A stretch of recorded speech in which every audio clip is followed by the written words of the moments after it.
نحمدہ ونصلی علی رسولہ الکریم اما بعد فاعوذ باللہ من الشیطان الرجیم بسم اللہ الرحمن الرحیم رب اشرح لی صدری ویسر لی امری واحلل عقدۃ من لسانی یفقہوا قولی۔ اب پھر دیکھیں صدقات کی بات ہوئی تھی 3rd پارے میں کہ صدقات کا ایک فائدہ یہ ہوتا ہے کہ انسان کے اندر سے تکبر نکل جاتا ہے، پھر جو بھی کام کریں وہ صرف اور صرف کس لیے کریں؟ اللہ تعالیٰ کی خوشنودی کے لیے، اللہ تعالیٰ کو خوش کرنے کے لیے کہ اللہ تعالیٰ ہم سے راضی ہو جائیں، ہر کام صرف اس لیے کریں، ٹھیک ہے۔ اور قرآن کے بارے میں جو آتا ہے کہ قرآن کے اندر ہی اللہ تعالیٰ نے سورہ یونس میں فرما دیا، لوگوں تمہارے پاس تمہارے رب کی طرف سے نصیحت آ گئی، یہ وہ چیز ہے جو دلوں کی امراض کی شفا ہے، یعنی دلوں کی بیماریوں کی شفا ہے، اور جو اسے قبول کر لے اس کے لیے رہنمائی اور رحمت ہے، یعنی قرآن کو جو پکڑ لے اس کے لیے یہ رحمت ہے اور رہنمائی ہے۔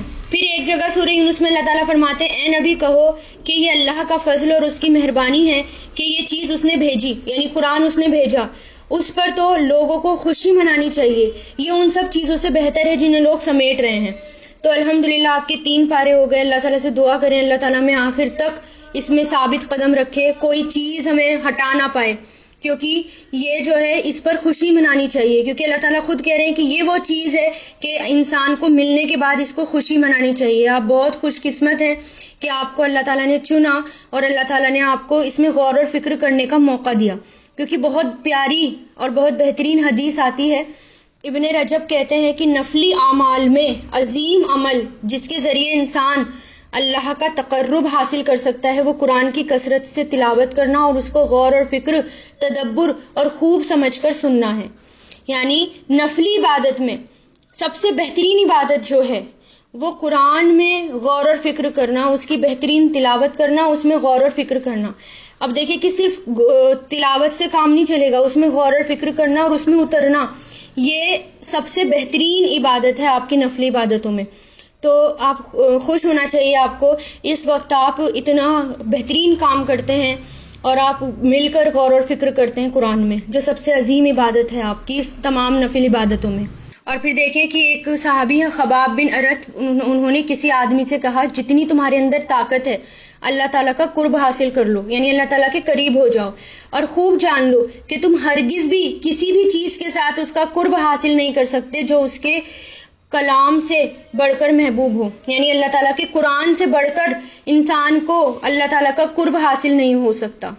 قرآن میں غور اور فکر کرنا، قرآن کو سمجھنا اللہ تعالیٰ کے نزدیک سب سے زیادہ پسندیدہ ہے، کیونکہ یہ اللہ کی کتاب ہے نا۔ اللہ کی کتاب کو جب پڑھیں گے، غور اور فکر کریں گے، سیدھے راستے تک آئیں گے، ہر چیز پتہ چلے گی، دنیا کے میں لوگوں کی باتوں میں آنے سے بچیں گے۔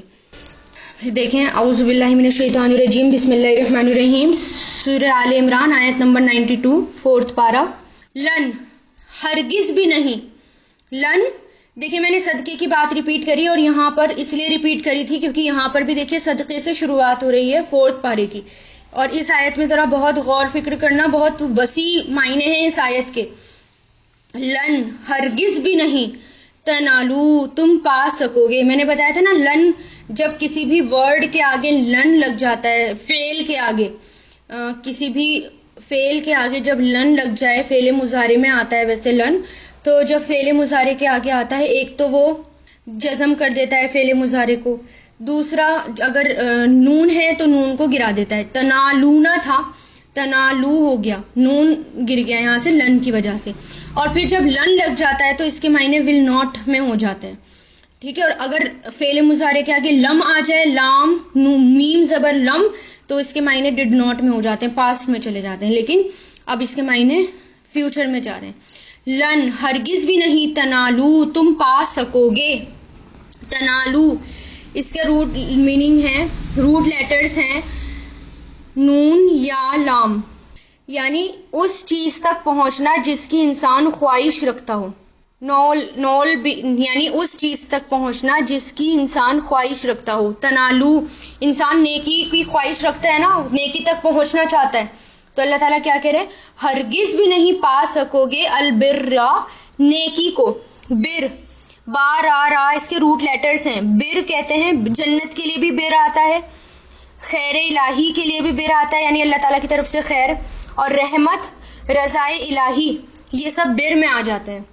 ہرگز بھی نہیں پا سکو گے نیکی بھی اسی کے اندر آ جاتا ہے، نیکی کو، حتی یہاں تک کہ تنفقو تم سب خرچ کرو، حتی کی وجہ سے یہ تنفقونا تھا، حتی کی وجہ سے تنفقو ہو گیا، نون گر گیا، ڈراپ ہو گیا، تنفقونا تھا فعل مضارع، انفقا ینفقو، ہرگز بھی نہیں پا سکو گے نیکی کو یہاں تک کہ تم خرچ کرو، مما اس میں سے جو، مما جو ہے دو ورڈ سے مل کر بنا ہے، من پلس ما، میم نون زبر من پلس ما، من مطلب سے اور ما مطلب جو، اس میں سے جو، تحبونا تم سب پسند کرتے ہو، حبا یحبو سے بنا ہے، تحبونا تم سب پسند کرتے ہو، احبا سے، احبا یحبو اس میں سے جو تم سب پسند کرتے ہو، فعل مضارع ہے، وما اور جو تنفقو تم سب خرچ کرو گے،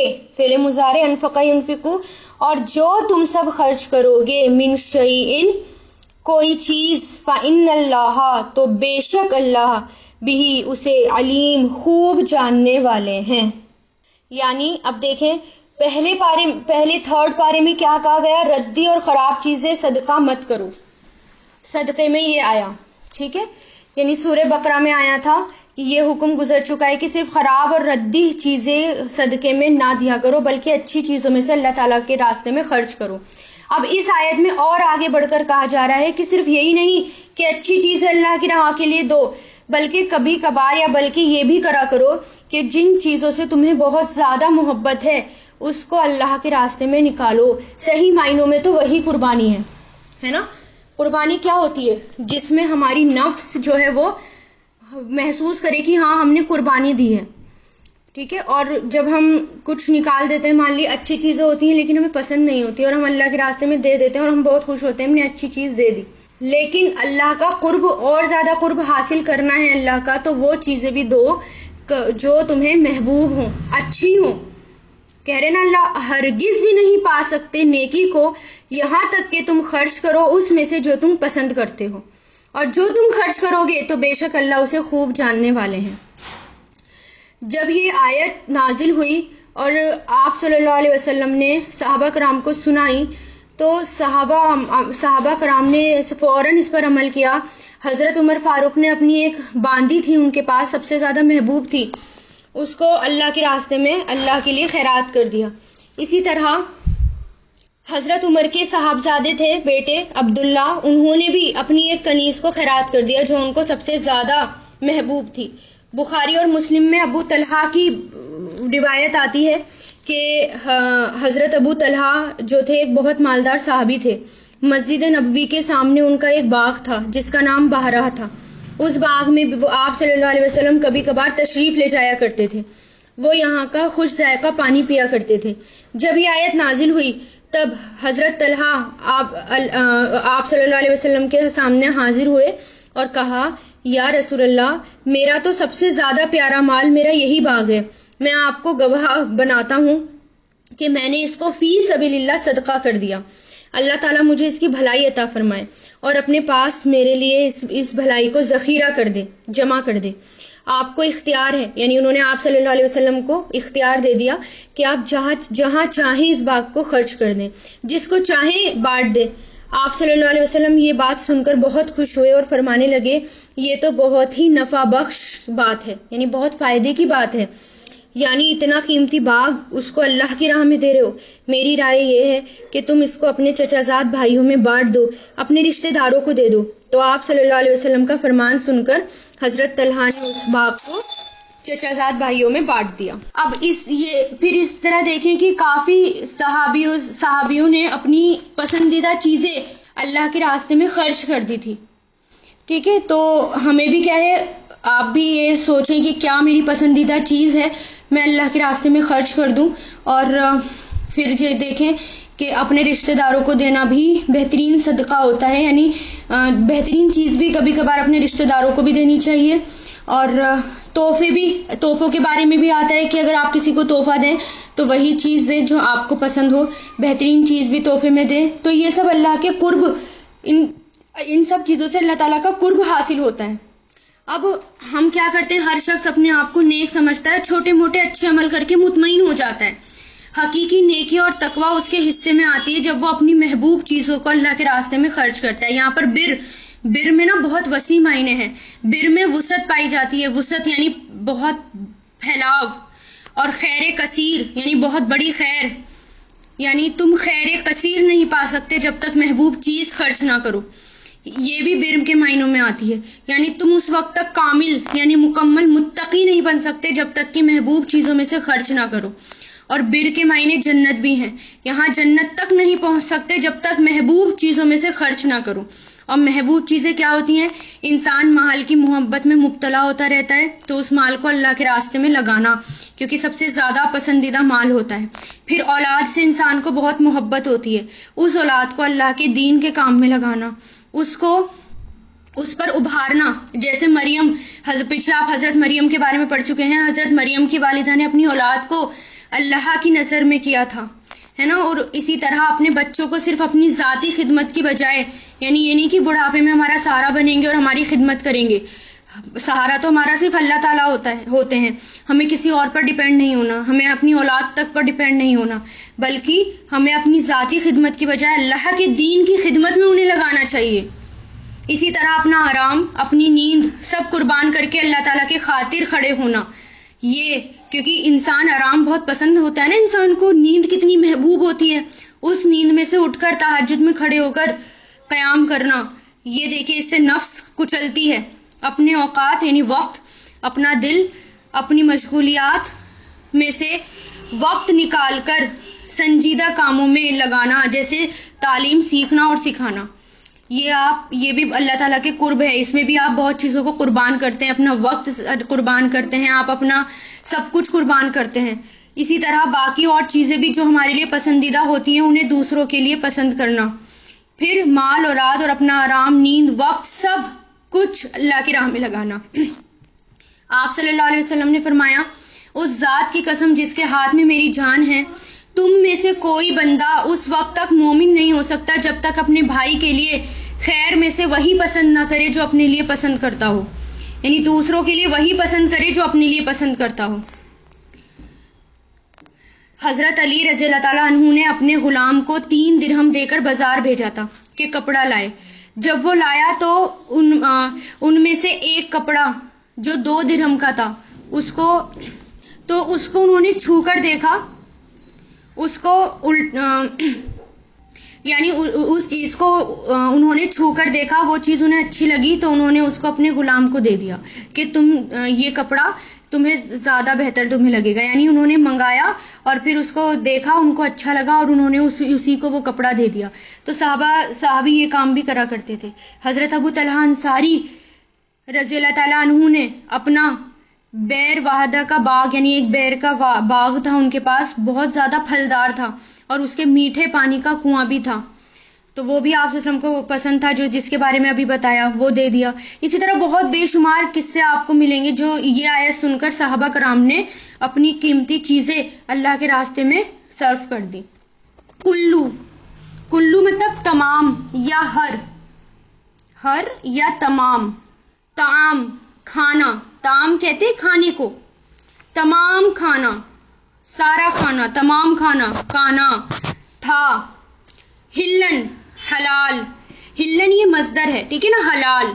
لی بنی اسرائیل، بنی اسرائیل کے لیے، لی مطلب لیے، بنی اسرائیل کے لیے، الا مگر، ما جو، حرما حرام کیا، اسرائیل نے. اسرائیل کون ہے؟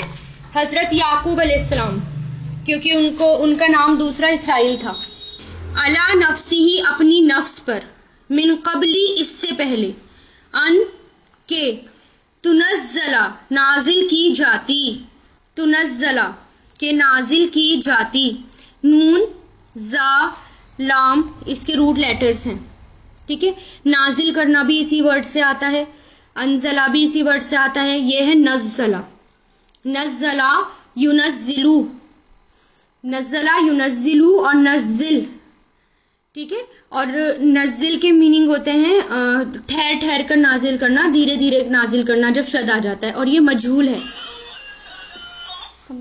کہ ہرگز بھی نہیں نازل کی جاتی تورات. قل کہہ دیجئے فاتو تو لے آؤ، فا مطلب تو، اوتو لے آؤ، امر ہے یہ، عطا یاتی سے بنا ہے، بھی توراتی تورات کو، فتلوہا فا مطلب تو، اتلو تلاوت کرو، تلا یتلو سے، اتلو فعل امر، ہاں اسے کسے، تورات کو، ان کنتم اگر ہو تم، صادقین سچے، فاعل جمع. اب دیکھیں یہاں پر کیا کہہ رہے ہیں اللہ تعالیٰ، تمام کھانا بنی اسرائیل کے لیے حلال تھا مگر وہ جو حرام کر لیا اسرائیل نے، یعقوب علیہ السلام نے اپنی نفس پر، اس سے پہلے کہ نازل کی جاتی تورات. یعنی اس کا شان نزول سنیں. آپ صلی اللہ علیہ وسلم نے جس وقت یہ کہا کہ ہم دین ابراہیم پر ہیں، یعنی جتنے بھی یہودی تھے، یہودیوں سے، کیونکہ سب ابراہیم علیہ السلام کو مانتے ہیں، چاہے یہودی ہوں یا عیسائی ہوں، سبھی مانتے ہیں. تو آپ صلی اللہ علیہ وسلم نے کہا کہ ہم جو ہیں ابراہیم علیہ السلام کے ہی دین پر ہیں. تو اس پر یہودیوں نے کہا، یہ اعتراض کیا کہ آپ دعویٰ کرتے ہیں کہ آپ ابراہیم علیہ السلام کے دین پر ہیں، یعنی آپ ابراہیم علیہ السلام کو فالو کرتے ہیں، حالانکہ آپ تو اونٹ کا گوشت کھاتے ہیں. تو رات کی روح سے تو اونٹ کا گوشت حرام ہے، اونٹ کا گوشت تو کھانا نہیں چاہیے، اور ابراہیم علیہ السلام پر وہ حرام تھا، یعنی تورات کی روح سے وہ حرام ہے، تو آپ اونٹ کا گوشت کھاتے ہیں. آپ جو ہیں یعنی آپ جو ہیں صحیح نہیں کہہ رہے، آپ ابراہیم علیہ السلام کو نہیں مانتے ہیں جو آپ کہہ رہے ہیں. تو ان کے اکارڈنگ، یہودیوں کے اکارڈنگ ابراہیم علیہ السلام پر اونٹ کا گوشت حرام تھا، اور آپ اس کو استعمال کرتے ہیں، آپ کے دین میں وہ کہاں حرام ہے. تو اس پر اللہ تعالیٰ نے یہ آیت نازل فرمائی کہ جتنی بھی کھانے پینے کی چیزیں قوم بنی اسرائیل کے لیے جائز تھی، ٹھیک ہے، وہ جو ہیں انہوں نے ان کی سختی کی وجہ سے وہ ان پر حرام کی گئی تھی. میں پہلے بتایا تھا نا کہ انہوں نے اپنے دین پر اپنے آپ میں سختیاں کر لی تھی، اپنے اوپر سختیاں کر لی تھی، اس وجہ سے ان پر بہت ساری چیزیں اللہ تعالیٰ نے سزا کے طور پر حرام کر دی تھی. پھر یہاں پر اللہ تعالیٰ بتا رہے ہیں کہ جو یعقوب یعنی حضرت اسرائیل علیہ السلام نے اپنے اوپر حرام کی تھی. تو حضرت ابن عباس کی تفسیر میں آتا ہے کہ حضرت یعقوب علیہ السلام کو جو ہے عرق النساء، یعنی جو شیاٹیکا کی بیماری ہوتی ہے، پیروں میں درد رہتا تھا بہت زیادہ، تو عرق النساء نام کی ان کو بیماری تھی، جس کی وجہ سے یعنی آپ کو مسلسل آپ کی تکلیف رہتی تھی آپ کے پیروں میں. تو آپ نے نظر مانی تھی کہ اگر میری یہ تکلیف دور ہو گئی تو میں اپنے اوپر جو ہے اپنی پسندیدہ چیز حرام کر لوں گا، یعنی وہ میں چھوڑ دوں گا.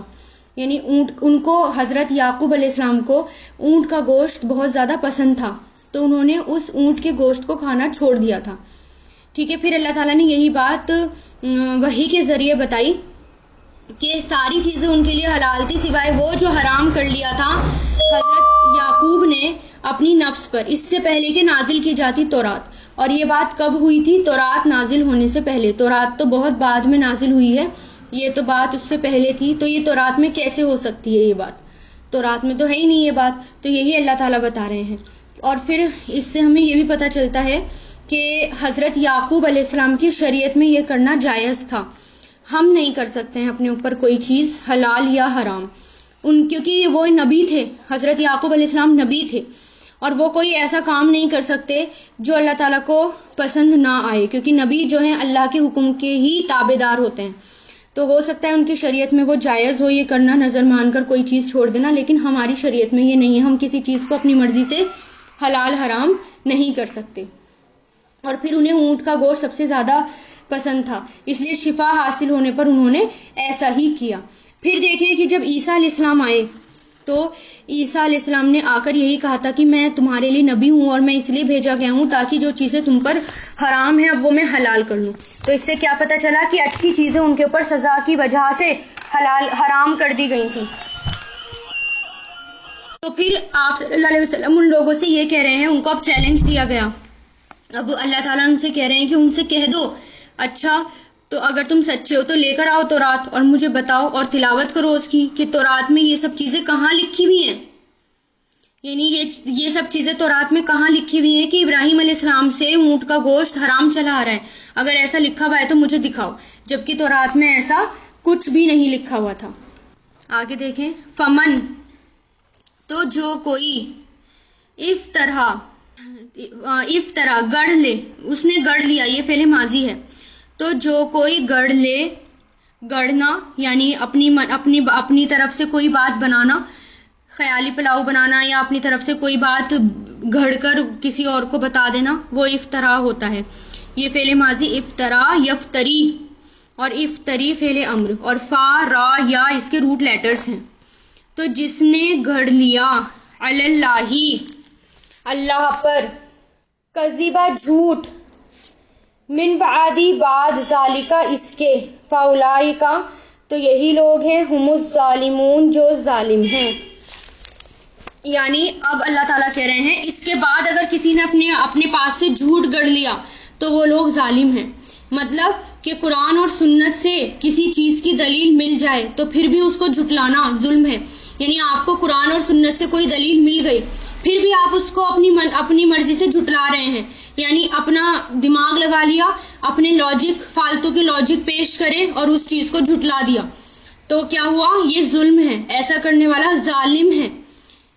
کیونکہ ہم لوگوں میں بہت یہ بات ملتی ہے کہ قرآن اور سنت سے کوئی چیز مل جاتی ہے اور ہم اپنی من پسند سے دلیلیں لے آتے ہیں اور صحیح بھی نہیں ہوتی، اور اپنی من پسند سے اس کو گھما پھرا کر جو ہم چاہتے ہیں ویسا ہم کر لیتے ہیں۔ ایسا نہیں ہے، ٹھیک ہے۔ زیادہ تر یہ بات پردے کے معاملے میں پائی جاتی ہے کہ پردے میں جو ہے ہم ایسے کپڑے پہن سکتے ہیں، ویسے کپڑے پہن سکتے ہیں۔ جینس پہننے کے معاملے میں بے حساب لوگ جو ہیں لاجکس لگاتے ہیں کہ نہیں وہ تو ہم پہن سکتی ہیں، لڑکیاں جو ہیں وہ پہن سکتی ہیں، اور بس یہ ہونا چاہیے، بس وہ ہونا چاہیے۔ بہت میں نے دیکھا ہے اپنے فالتو کے لاجکس لگائے اور چیزوں کو گھما پھرا کر اپنی طرف کر لیا۔ تو اللہ تعالیٰ وہی کہہ رہے ہیں کہ قرآن اور سنت سے کوئی چیز مل جانے کے بعد، دلیل مل جانے کے بعد اس کو جھٹلا دینا بہت بڑا ظلم ہے، ہم اس کو جھٹلا نہیں سکتے۔ اور پھر ان کو دلیل بھی نہیں تھی ان کے پاس، اب اللہ تعالیٰ نے ان کو بتا دیا کہ یہ چیزیں تو ہیں ہی نہیں حرام۔ ابراہیم علیہ السلام پر تو جو چیزیں حلال تھی سب حلال ہیں، کہیں نہیں لکھا ہوا کہ ابراہیم علیہ السلام پر اونٹ کا گوشت حرام تھا۔ ہاں، یعقوب علیہ السلام نے اپنے اوپر حرام کیا تھا اور وہ کسی وجہ سے کیا تھا، تو یہ چیزیں اصلاً حرام نہیں تھی۔ یعقوب علیہ السلام نے تورات کے نزول سے پہلے خود اپنے اوپر حرام کی تھی، یعنی تورات کے نزول سے پہلے۔ اس لیے بنی اسرائیل پر کچھ چیزیں ان کی وجہ سے، یعنی ان کی اپنی سختی کی وجہ سے حرام کر دی گئی، انہوں نے ان باقیوں کو منع نہیں کرا کہ تم نہیں کھاؤ، یہ نہیں کہا تھا۔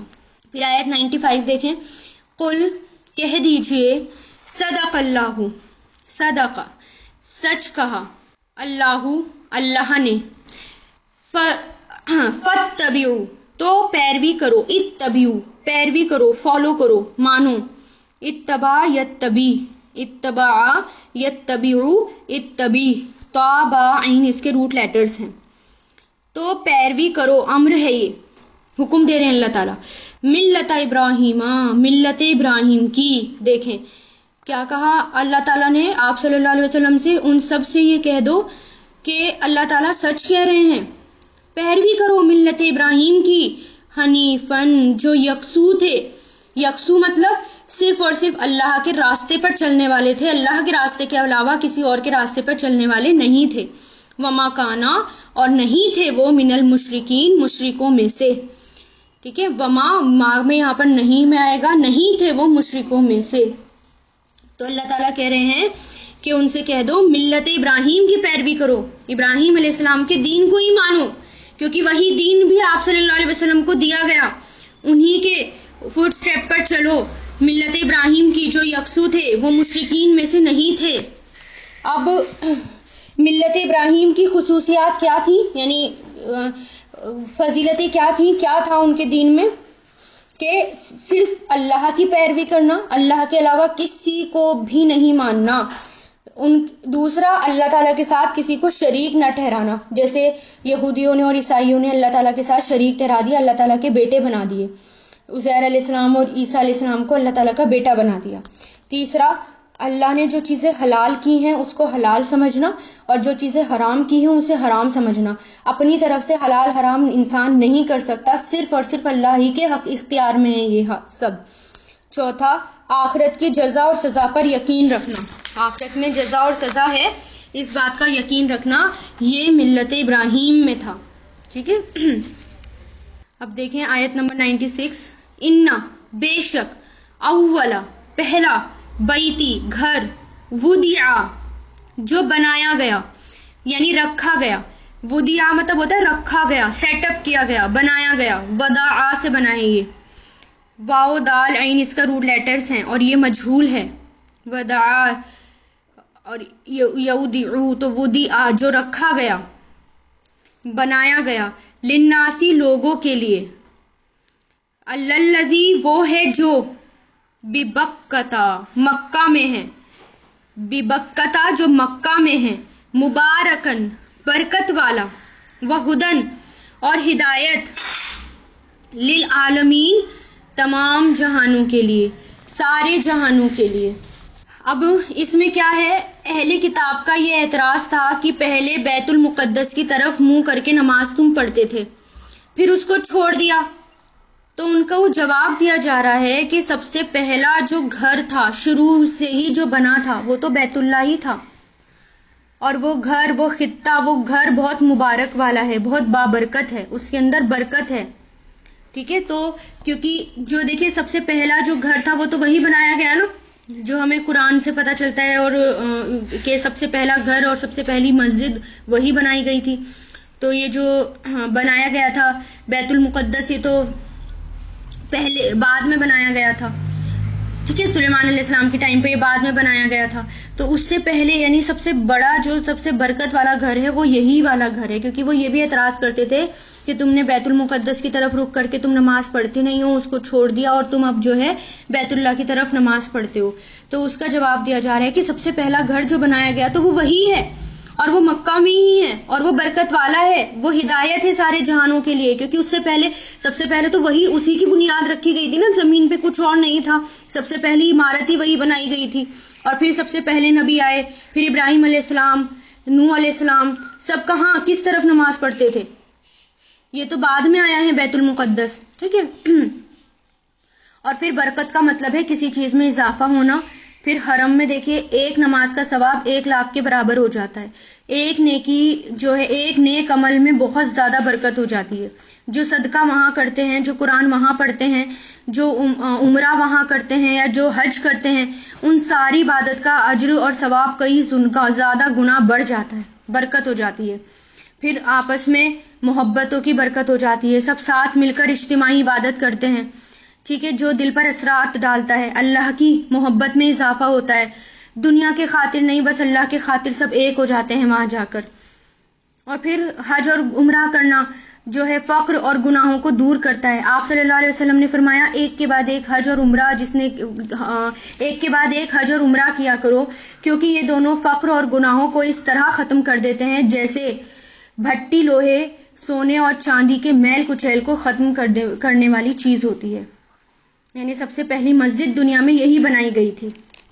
پھر آگے دیکھیں، پھر اللہ تعالیٰ اس کی فضیلت بتا رہے ہیں، فیہی اس میں کس میں، مکہ میں، بیت اللہ میں، آیتن نشانی ہے، آیتن نشانی ہے، بینات کھلی ہوئی، مقام ابراہیم مقام ابراہیم، ومن اور جو کوئی، دخلہ وہ داخل ہوا، دخلا وہ داخل ہوا، ہو اس میں، فعل ماضی ہے یہ، دخل یدخلو، کانا ہے یعنی ہو گیا، آمنن امن والا، اب یہاں پر کریں گے ہو گیا امن والا، کانا کے جو میننگ ہوتے ہیں نا، کانا کے میننگ جو ہیں کبھی کبھی یونیورسل ٹروتھ کے لیے، اور جو حقیقت یہ سچائی ہوتی ہے، بہت بڑی سچائی ہوتی ہے، اس کے لیے اس سچائی میں ڈفرینس کرنے کے لیے اہل عرب جو ہیں وہ کانا کا استعمال کرتے تھے، جیسے کان اللہ غفور الرحیم، اب ہے اللہ تعالیٰ غفور الرحیم، اب کانا ہے تو فعل ماضی، اب ہم یہ نہیں پڑھیں گے نا اس کو اللہ تعالیٰ غفور الرحیم تھا، اللہ تعالیٰ تو ہمیشہ سے ہیں اور رہیں گے، غفور الرحیم ہیں اور رہیں گے، تھا نہیں ہوں گے اللہ تعالیٰ کے لیے وہ، تو اس لیے جو یونیورسل ٹروتھ ہوتا ہے، سچائی ہوتی ہے، اس کے لیے بھی وہ کانا کا استعمال کرتے ہیں۔ تو کانا وہ ہو گیا امن والا، یہ ایک بہت بڑی سچائی ہے کہ جو بھی اس میں داخل ہوا تو وہ امن والا ہو گیا، وللہ اور اللہ کے لیے ہے، لی مطلب لیے، اللہ کے لیے ہے، الناسی اللہ مطلب پر، ناسی لوگوں کے، حجن حج کرنا، اللہ کے لیے ہے لوگوں پر حج کرنا، یعنی اللہ تعالیٰ کے لیے لوگوں کو حج کرنا چاہیے، یعنی اللہ تعالیٰ کے لیے ہی لوگوں پر فرض ہے حج کرنا. ٹھیک ہے. بیتی بیت اللہ کا، من جو کوئی استطاع طاقت رکھتا ہو، استطاع اس نے طاقت رکھی، یعنی جس نے طاقت رکھی، یہ فعل ماضی ہے. استطاع یستطیع، تو جو کوئی طاقت رکھتا ہو الیہ اسی کی طرف سبیلاً راستے کی. ومن اور جو کوئی یعنی اور جس نے کفر کفر کیا، فإن اللہ تو بے شک اللہ غنی بے نیاز ہیں، عن العالمین تمام جہانوں سے، فری ہے، فری فرام نیڈ، اللہ تعالیٰ کو ضرورت نہیں ہے. بے نیاز مطلب اللہ تعالیٰ کو ضرورت نہیں ہے پھر کسی کی. اگر جو ہے جس نے کفر کر لیا تو اللہ تعالیٰ کو اس کی ضرورت نہیں ہے، اس نے اپنے لیے کفر کیا، اپنا نقصان پہنچانے کے لیے اپنے آپ کو اس نے کفر کیا. اب پھر دیکھیں اللہ تعالیٰ کیا کہہ رہے ہیں کہ اس میں نشانیاں ہیں، مقام ابراہیم ہے جو اس میں داخل ہو گیا، امن والا ہو گیا. اس آیت میں اللہ تعالیٰ خانہ کعبے کی فضیلت بتا رہے ہیں، بہت مختصر سی جو بتائی گئی ہیں کہ دنیا کی تمام عبادت گاہوں میں یہ سب سے پہلی عبادت گاہ ہے. پہلی بات تو یہ. دوسری فضیلت یہ ہے کہ یہ بہت زیادہ برکت والا ہے، یعنی دنیاوی اور ظاہری اعتبار سے یہ بہت برکت والا ہے.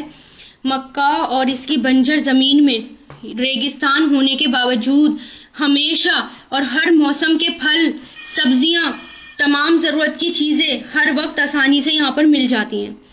روحانی برکتیں بھی ہیں، باطنی اندرونی برکتیں بھی اس میں یہاں پر بے شمار ہیں. اس میں عام مسجدوں کے مقابلے میں خانہ کعبے میں نماز پڑھنے کا ثواب 1,00,000 نمازوں کے برابر ہوتا ہے. پھر جس نے حج اور عمرہ اس میں ادا کیا اس کو بہت زیادہ برکت فضیلت نصیب ہو گئی، اس کے سارے تمام پچھلے گناہ معاف ہو جاتے ہیں. ٹھیک ہے. جو وہاں سے انسان پاک صاف ہو کر لوٹتا ہے. حدیث میں آتا ہے کہ جس مومن نے حج اور عمرہ صحیح طریقے سے ادا کیا تو وہ گناہوں سے ایسے پاک صاف ہو جاتا ہے جیسے بچہ ماں کے پیٹ سے گناہوں سے پاک صاف ہو کر معصوم پیدا ہوتا ہے. اور پھر اسی طرح دنیا کے لوگوں کے لیے ہدایت رہنما کا کام کرتا ہے یہ. اور ایک بہت بڑی نشانی اس میں مقام ابراہیم ہے. مقام ابراہیم وہ پتھر جس پر کھڑے ہو کر خانہ کعبے کی تعمیر کی گئی تھی، اور پھر اس پر حضرت ابراہیم علیہ السلام کے پیروں کے نشان بھی چھپ گئے. دیکھیں یہ بھی ایک بہت بڑا معجزہ ہے اپنے آپ میں. پتھر پر پیروں کے نشان پڑنا ممکن نہیں ہے نا. پتھر پہ ہم کھڑے ہو کر دیکھیں، آپ اپنے گھر کے فرش پر کھڑے ہو کر دیکھیں کیا اس پہ نشان پڑ جائیں گے؟ لیکن ایسے نشان پڑ گئے کہ آج تک وہ نشانی ہے. تو یہ ایک کھلی ہوئی نشانی ہے. تو وہاں پر اس کو اللہ تعالیٰ نے جائے نماز بنا دیا، یعنی وہاں پر ہر کسی کو پھر 2 رکعت نماز ادا کرنی ہوتی ہے، اللہ تعالیٰ کی نشانی پر غور و فکر کرنا ہوتا ہے. اور پھر یہ کہ اس کی فضیلت یہ بھی بیان کی گئی کہ مومنوں پر حج کرنا پھر فرض بھی کر دیا گیا. جو کوئی یہاں تک طاقت رکھتا ہو چلنے کی اس پر فرض کر دیا گیا حج کرنا. ٹھیک ہے. بیت اللہ میں جو ہے حج کرنا، اب اس کے بارے میں بہت ساری حدیثیں آتی ہیں کہ آپ صلی اللہ علیہ وسلم نے فرمایا جو شخص حج کا ارادہ کرے اسے جلدی کرنی چاہیے، کیونکہ آدمی بیمار ہو جاتا ہے، سواری کا بندوبست نہیں ہو سکتا، کوئی اور رکاوٹ پیش آ سکتی ہے، اس لیے اگر جیسی انتظام ہو جائے فوراً حج کریں. پھر اس کے ایک اور روایت میں آتا ہے جو شخص فوت ہو گیا اور اس نے حج نہیں کیا، وہ چاہے یہودی ہو کر مرے یا عیسائی ہو کر مرے، اللہ تعالیٰ کو اس کی کوئی پرواہ نہیں. یعنی اس کے اوپر فرض تھا لیکن اس نے حج نہیں کیا، اپنے گھروں کی مصروفیات میں لگا رہا، دنیا کی مصروفیات میں لگا رہا، لیکن حج نہیں کیا. تو اللہ تعالیٰ کہہ رہے ہیں کہ پھر اللہ تعالیٰ کو ایسے کی کوئی ضرورت نہیں کہ وہ کیسے بھی مرے. اور پھر جو معذور ہو یا اس کے پاس پیسے ہوں تو وہ پیسے دے کر کسی اور سے حج کروا سکتا ہے، اسے حج بدل کہتے ہیں. یعنی کوئی حج نہیں کر پاتا لیکن پیسے ہیں تو کروا سکتا ہے، یا کوئی مر گیا فوت ہو گیا وہ حج نہیں کر پایا تو اس کی طرف سے کوئی اور بھی حج بدل کر سکتا ہے. حضرت علی فرماتے ہیں کہ آپ نے فرمایا جس شخص کے پاس بیت اللہ جانے کا زیادہ راہ ہے اور سواری ہے اور وہ حج نہ کرے تو وہ چاہے یہودی ہو کر مرے یا عیسائی ہو کر مرے، اللہ کو اس کی کوئی ضرورت نہیں. اتنی سخت حدیث ملتی ہے اس پر. وآخر الدعوانا ان الحمد للہ رب العالمین.